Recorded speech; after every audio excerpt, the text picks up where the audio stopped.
ఛార్జీల పేరుతో ప్రజల నుంచి డబ్బులు దోచుకుంటున్న కేసీఆర్ పాలనకు అనర్హుడంటూ కాంగ్రెస్ నిజామాబాద్ జిల్లా అధ్యక్షులు మానాల మోహన్ అన్నారు. కేసీఆర్ ప్రభుత్వానికి వ్యతిరేకంగా నినాదాలు చేస్తూ వర్ణి మండలంలోని Nandini north and power distribution కార్యాలయం ముందు వారు ధర్నా నిర్వహించారు.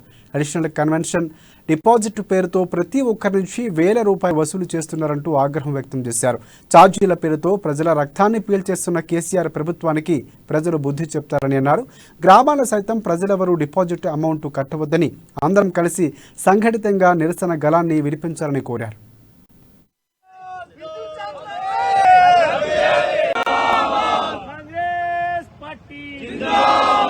కేశవ్ వేణు గారి ఆధ్వర్యంలో నిర్వహిస్తున్నటువంటి పౌరోజు గత 8 సంవత్సరాలుగా ఈ రాష్ట్ర ప్రభుత్వం విద్యుత్ ఛార్జీల మీద అవలంబిస్తున్నటువంటి విధానాలపైన నగర కాంగ్రెస్ పార్టీ తీసుకున్నటువంటి కార్యక్రమాలు చేసినటువంటి కాంగ్రెస్ శ్రేణులందరికీ కూడా పేరు పేరున ధన్యవాదాలు తెలియజేస్తూ, ముఖ్యంగా ఈ రాష్ట్ర ప్రభుత్వం గత కొన్ని రోజులుగా లాస్ట్ ఇయర్ అయితే ఒక్కొక్కరికి 3,000, 4,000, 5,000 చొప్పున ఒక్కొక్క సర్వీస్ ఈ విధంగా లాస్ట్ టైం డిపాజిట్ తీసుకున్నారు.